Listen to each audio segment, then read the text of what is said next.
Nicodemus सोबत बोलत असताना निकोदेमला तो म्हणतो की जसा मोशेने अरण्यामध्ये सर्प उंच केला होता तसे मनुष्याच्या पुत्रालाही उंच केले पाहिजे. आणि ह्या योहान 3:14 मधून स्पष्ट रीतीने आपल्याला शिकावयास मिळतं की प्रभू येशू ख्रिस्ताला याची जाणीव होती की तो ह्या पृथ्वीवर वधस्तंभावर अर्पण होण्यासाठी आलेला होता. आणि त्यामुळं त्यांनी योहानाच्या पुस्तकामध्ये ॲटलिस्ट 3 ते 4 वेळेस मनुष्याच्या पुत्राला उंच केले पाहिजे, म्हणजे तो वधस्तंभावर त्याला मारण्यात येईल याबद्दल प्रभू येशू ख्रिस्त बोलत आहे. आणि आपल्या सर्वांना ठाऊक असेल की मोशेने अरण्यामध्ये सर्प उंच केला होता. त्याचा अर्थ काय आहे?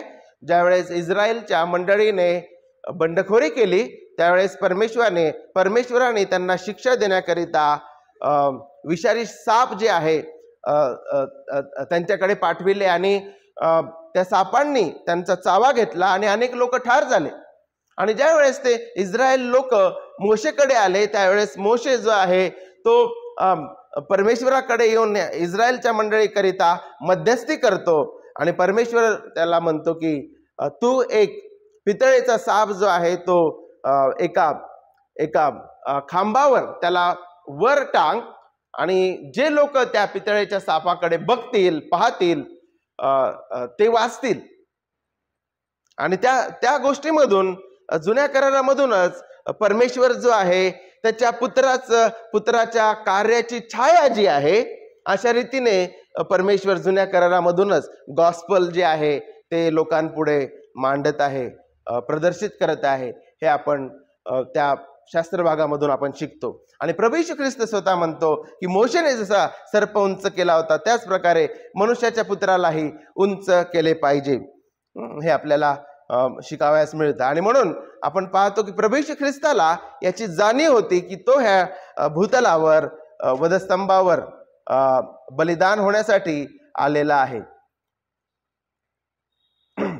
त्यानंतर आपण पवित्र वचनांमधून योहानामधूनच शिकतो की ख्रिस्त जो आहे तो प्रीतीने स्वतःचं अर्पण करत आहे.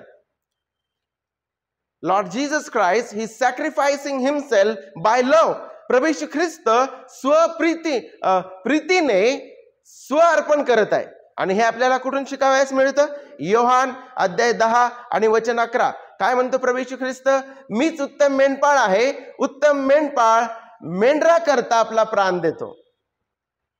तो म्हणतो की I am the good shepherd and the good shepherd dies for the ship. तो म्हणतो की उत्तम मेंढपाळ मेंढरांकरिता आपला प्राण देतो. आणि यामधून पण आपल्याला स्पष्ट रीतीने शिकावयास मिळतं की योहान 3 मधून आपण शिकलो की त्याला जाणीव होती की तो वधस्तंभी बलिदान होण्यासाठी आलेला आहे, त्याचं अर्पण होणार आहे. आणि योहान 10 आणि 11 मधून त्याची प्रीती आणि त्याची स्व इच्छा इथं प्रगट होते. तो म्हणत आहे की उत्तम मेंढपाळ मेंढरा करता आपला प्राण देतो. आणि त्यामुळे प्रियांनो ह्या ठिकाणी जे सर्व आक्षेप आहे की त्याचा मृत्यू गरजेचा नव्हता किंवा देवाने जे आहे आपल्या पुत्राला त्यागलं, क्रूरतेने मारून टाकलं, ही अशी बाब नाही आहे. बायबल आपल्याला स्पष्ट रीतीने शिकवतं की प्रभू येशू ख्रिस्त स्वतः जो आहे तो वधस्तंभाकडे चाललेला आहे. स्वतःहून स्व अर्पण करण्याकरिता प्रीतीने तो मंडळीकरिता मेंढरांकरिता आपला प्राण देत आहे. आणि तो म्हणत आहे की ज्या प्रकारे मोशेने सर्प उंच केला होता त्याच प्रकारे मनुष्याच्या पुत्राला सुद्धा उंच केल्या जाईल. आणि त्याच प्रकारे आपण पुढे योहानाच्या पुस्तकामध्ये योहान 15 आणि 13 मध्ये पुन्हा एकदा शिकतो की प्रभू येशू ख्रिस्त शिष्यांना शिकवत असताना तो म्हणतो की आपल्या मित्रांकरिता आपला प्राण द्यावा यापेक्षा कोणाची प्रीती मोठी नाही. आणि इथून सुद्धा आपण स्पष्ट रीतीने शिकतो की प्रभू येशू ख्रिस्ताला चांगल्या प्रकारे ठाऊक होतं की तो त्याच्या लोकांकरिता प्राण देणार आहे. आणि म्हणून जे आक्षेप लोकांनी घेतलेले आहेत ते आक्षेप जे आहेत ते अनरिजनेबल आहेत, अशास्त्रीय आहेत, सेंटिमेंटल असू शकतात, ते भावनिक असू शकतात, पण नक्कीच बायबलच्या सत्यावर ते आधारित नाही आहेत. हे आपल्याला या ठिकाणाहून स्पष्ट रीतीने शिकावयास मिळतं.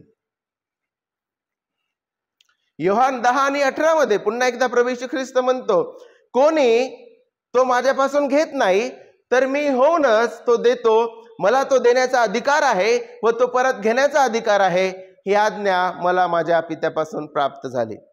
एकीकडे तो सांगत आहे की हा अधिकार माझ्याजवळ आहे, प्राण देण्याचा अधिकार आणि प्राण वापस घेण्याचा अधिकार प्रभू येशू ख्रिस्ताजवळ आहे. आणि तो म्हणत आहे की ही जी आहे इच्छा प्रभूची आहे, प्रभूच्या योजनेद्वारे हे सर्व काही होत आहे. हे आपल्याला स्पष्ट रीतीने शिकावयास मिळतं.